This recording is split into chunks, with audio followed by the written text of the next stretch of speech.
బాసరలో నెత్తుటి ఘోష, వేద విద్యార్థికి తీవ్ర గాయాలు. అయ్యో పాపం. తప్పిన ప్రాణాపాయం, పాఠశాల నిర్వాహకులు పొంతం లేని సమాధానాలు. 40 రోజులు దాటినా పురోగతి లేని పోలీసుల దర్యాప్తు. ప్రత్యక్ష సాక్షిగా ఉన్న విద్యార్థి కరెంట్ షాక్తో మృతి. తెరవేరంకి ఎవరైనా అసలు ఏం జరుగుతుంది? సాక్ష్యాలు మాయం, అంతా అనుమానాస్పదం. నిజాలు నిగ్గు తేల్చాలని వెల్లువెత్తున్న డిమాండ్లు. అసలు ఏం జరిగింది? మణికంఠ మృతి ప్రమాదమా, హత్య అనేది రేపటి సంచికలో వేస్తారంట. సో బాసర తెలంగాణలోనే కాదు, దేశంలోనే ప్రసిద్ధ పుణ్యక్షేత్రం. దేశవ్యాప్తంగా పురాతన సరస్వతి దేవాలయాలు కేవలం 3 ఉంటే అందులో బాసర ఒకటి. అమ్మవారి విగ్రహాన్ని సాక్షాత్తు వేదవ్యాస మహర్షి ప్రతిష్ఠించారని పురాణాలు చెప్తున్నాయి. ఇక్కడ మండల దీక్షలతో అనుష్ఠానం చేస్తే సాక్షాత్తు సరస్వతి అమ్మవారు కల్లో ప్రత్యక్షమై నాలుకపై బీజాక్షరాలు రాస్తుందని, అటువంటి గొప్ప పండితులు అవుతారని చెప్తుంటారు. చదువుల తల్లి నిలయం, లక్షలాది భక్తుల ఆరాధ్యమైన స్థలం బాసర నేడు అవాంఛనీయ శక్తులకు ఆలవంగా మారింది. నేరాలకు, ఘోరాలకు నిలయం అవుతుంది.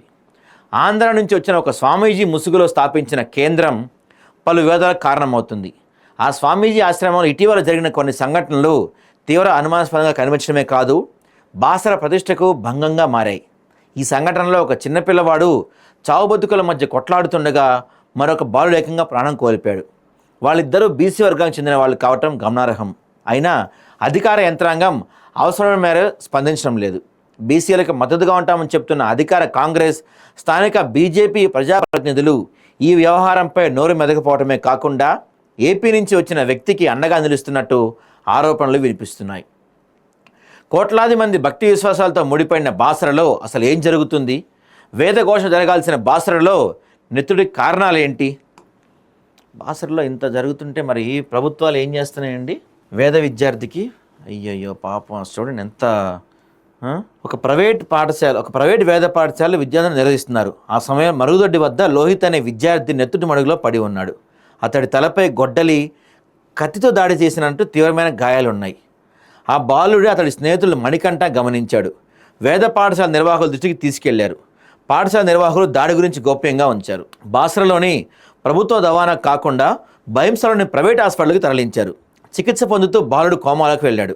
ఆ దవాఖాన నిర్వాహకుల ద్వారా విషయం తెలుసుకున్న పోలీసులు హాస్పిటల్కి వెళ్ళి కేసు నమోదు చేశారు. కానీ పోలీసుల దర్యాప్తు మాత్రం కనీస పురోగతి కనిపించడం లేదు. బాసర వేద పాఠశాల ముసుగులో అక్కడ అసలు ఏం జరుగుతుంది? ఇంత ఘోరమైన నెత్తుడికి కారణం ఎవరు?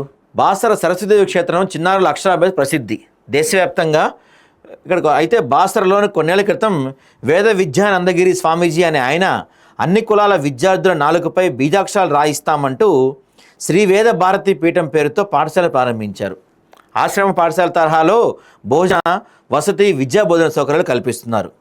కొందరు తల్లిదండ్రులు తమ పిల్లలను పాఠశాలలో చేర్పిస్తున్నారు. మెదక్ జిల్లా తూప్రాన మండలం ఘనాపూర్ గ్రామానికి చెందిన అగ్గిడి లోహిత్ కుమార్ను కూడా తల్లిదండ్రులు 3 ఏళ్ల క్రితం ఆ పాఠశాలలో చేర్పించారు.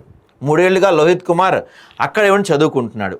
మార్చి 20న తెల్లవారుజామున పాఠశాల ప్రాంగణంలో మరుగుదొడ్డి సమీపం నెత్తుటి మడిలో పడి ఉండగా మణికంఠ అనే తోటి విద్యార్థి గమనించి ఆ విషయాన్ని ఆశ్రమ నిర్వాహకులకు చెప్పారు.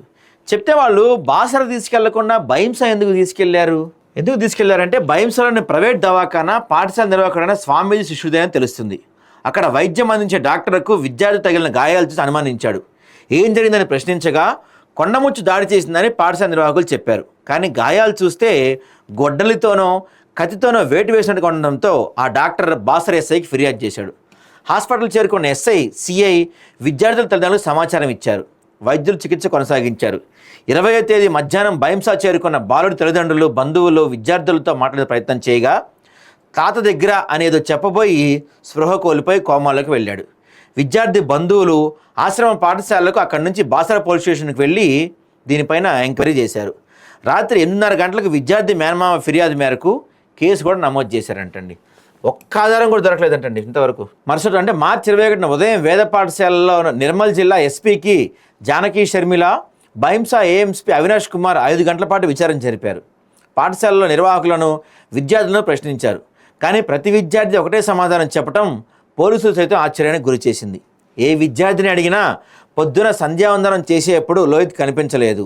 వెతికితే మరుగుదొడ్ల సమీపంలో కనిపించాడు. అతడిపై కొండముచ్చు దాడి చేసి ఉంటుంది, మాకు ఇంతే తెలుసని ఒకటే సమాధానం చెప్తున్నారంట. కొందరు విద్యార్థులను మళ్ళీ అడిగినప్పుడు పాఠం బట్టి పట్టినట్టుగా ఇదే విషయం అప్పగించారని ఒక పోలీసు అధికారి చెప్పారు. లోహిత్ గాయాలతో కనిపించి 20వ తేదీ తెల్లవారుజామున పాఠశాలలో 19వ తేదీ మధ్యాహ్నం 3:20 నుంచి 20వ తేదీ లోహిత్ను దవాఖానాకు తరలించే వరకు సీసీ కెమెరాల్లో ఎలాంటి దృశ్యాలు రికార్డు కాలేదు. ఎందుకు రికార్డు కాలేదని పోలీసులు పాఠశాల వాళ్ళని అడిగితే ఇతర స్విచ్లు ఆఫ్ చేస్తున్నప్పుడు సీసీ కెమెరా స్విచ్ కూడా ఆఫ్ అయిపోయిందని చెప్పారంట. దీంతో అసలు ఏం జరిగింది అనేది ఇక్కడ మిస్టరీగా మిగిలిపోయిందండి. లోహిత్ 20 రోజుల క్రితం కోమాలో ఉండి బయటికి వచ్చాడని బాలుడి మామయ్య అశోక్ కుమార్ తెలిపాడు. అతడు మానసికంగా చాలా దెబ్బతిన్నాడు.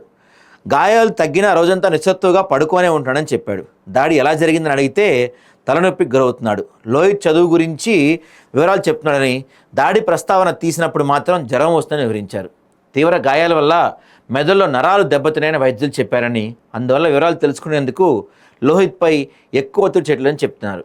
లోహిత్ భైంసలోని దవాఖానా నుంచి నిర్మల్లోని మరో హాస్పిటల్ తరలించినట్టు తెలుస్తుంది. మరింత మెరుగైన వైద్యం కోసం హైదరాబాద్లోని ప్రముఖ ప్రైవేట్ హాస్పిటల్కి తీసుకెళ్ళబోతున్నారంట. మా పిల్లోడు తొందరగా కోలుకోవాలని కోరుకుంటున్నాను నేనైతే. ఏం జరిగింది మరి, దీనికి కారణం ఏంటి, ఎందుకు అక్కడ దాడి జరిగితే లోకల్లో ఉన్న హాస్పిటల్కి కాకుండా బాసర్లో ఉన్న హాస్పిటల్కి కాకుండా భైంస ఎందుకు తీసుకెళ్లారు? స్కూల్లో పిల్లల్ని ఎవరిని అడిగినా అందరూ ఒకటే ఆన్సర్ చెప్తున్నారు. అంటే ఎవరో ప్రిపేర్ చేసి ఉంటేనే కదా ఆన్సర్ చెప్తారు. మరి దర్యాప్తు ఎలా జరుగుతుంది? ఇంకా అక్కడ ఎంతమంది పిల్లలు ఉన్నారు, అసలు దానికి పర్మిషన్ ఉందా లేదా, ఇట్లాంటివన్నీ కూడా వెలికి తీయాల్సిన అవసరం ఎంతైనా ఉంది. చూద్దాం, మరి ఒక వరుస కథనాలు వస్తాయని చెప్తున్నారు కదా, చూద్దాం మరి ఎలా ఇది అవుతుందో. మొత్తానికి పాపం ఈ బాలుడు లోహిత్ అయితే కోలుకొని మళ్ళీ సేఫ్గా రావాలని కోరుకుంటున్నాం మేమైతే.